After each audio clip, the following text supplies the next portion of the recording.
I'm going to talk to you about real life scenarios, things that I encountered and things that I've heard from students in the past.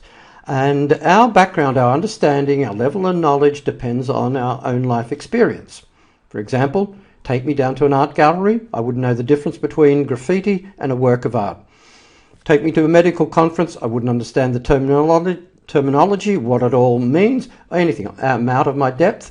It's the same with people when they're selling a house, buying a house, they're motivated or distressed.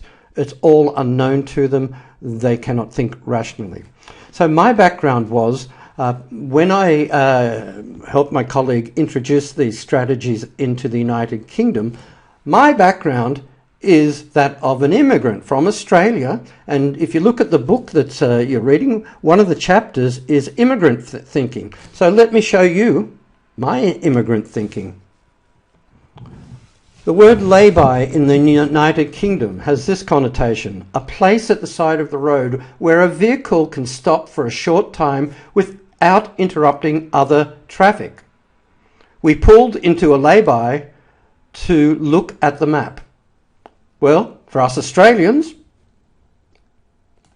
this is what a lay-by means. A system of paying for goods in small amounts and receiving the goods after the full payment has been paid, or goods bought in this way. What does that mean?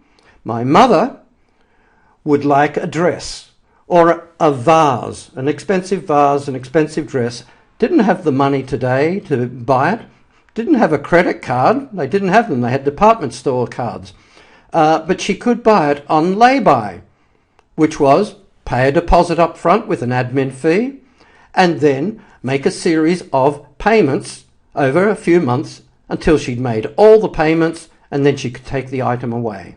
Well, today's generation, and in the UK, when developing these systems, they could only equate buying a house, having a payment system as being credit.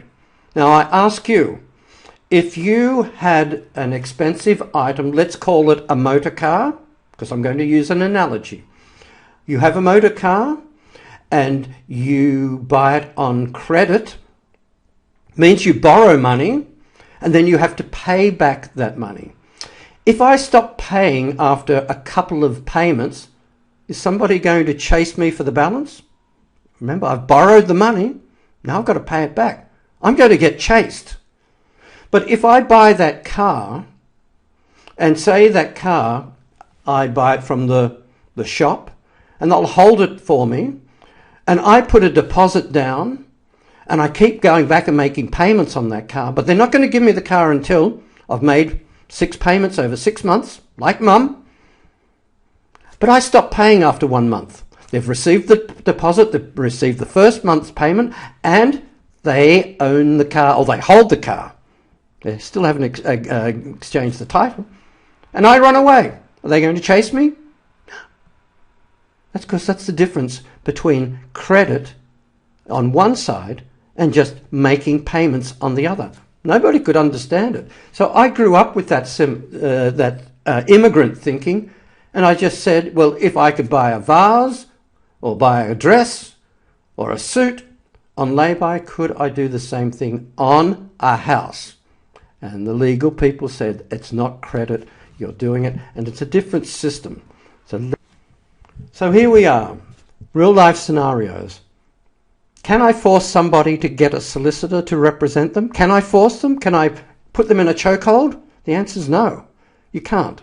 But you can get your solicitor to issue a letter saying they are recommended to get legal representation, but if they waiver that right, they acknowledge the consequences of that, and they agree to sign the document and pass it back, because you cannot force people to do anything.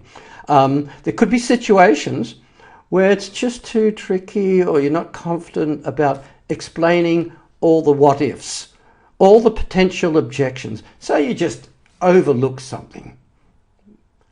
But what will happen down the road? Their solicitor will most likely ask the questions themselves. So you've wasted a lot of time. Instead of being upfront and disclosing things. For example, if somebody says, well, they don't recommend it, I can understand that. It's different. I've never heard of that before. And they'll come up with what if. People will say that.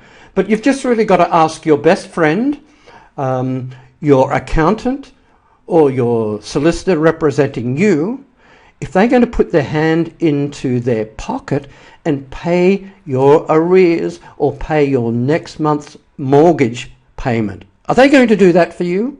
And if the answer's no, well, how's that going to help your situation? You are all the time giving them clues and forewarning them of what to happen. Now, with this sandwich option, I know there's 3 types of person that's applicable. Me as the person, an investor, who bought the property and then with a mortgage and then on-sold it. I was happy to use an installment contract.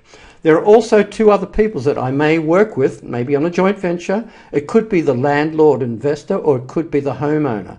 The difference being one is emotional, being the homeowner, if it's a motivated sale, and the logical person is the landlord. He would hate, he gets emotional if he's got to discount all his properties by 15, 20% to another investor to sell property, where he's looking at the numbers. And I can explain up front to him, this is the situation, here are the ramifications of each. We can go with an installment contract, we can go with a lease option, but these are the pros and cons. I can speak on a logical level. But with the homeowner, well, I might think, what's more appropriate? I will go with the documentation that's more appropriate, more comfortable. When they speak to their solicitor, they're going to, but virtually it's a checkbox solution. No questions asked. So they're the situations I explain in more detail. But one thing, follow the instructions. One fellow just wrote up a blank piece of paper, put some terms in, exchanged it, thought he had a purchase option. That wasn't. He was in a situation where he had a buyer that he was selling on a lease option. That buyer could have been left at sea because he didn't have the documentation, a purchase option or any securing document that could be scrutinized legally, that would hold up in court. Didn't have it. He just made it up. Follow the instructions as we do it. They're all there for a reason.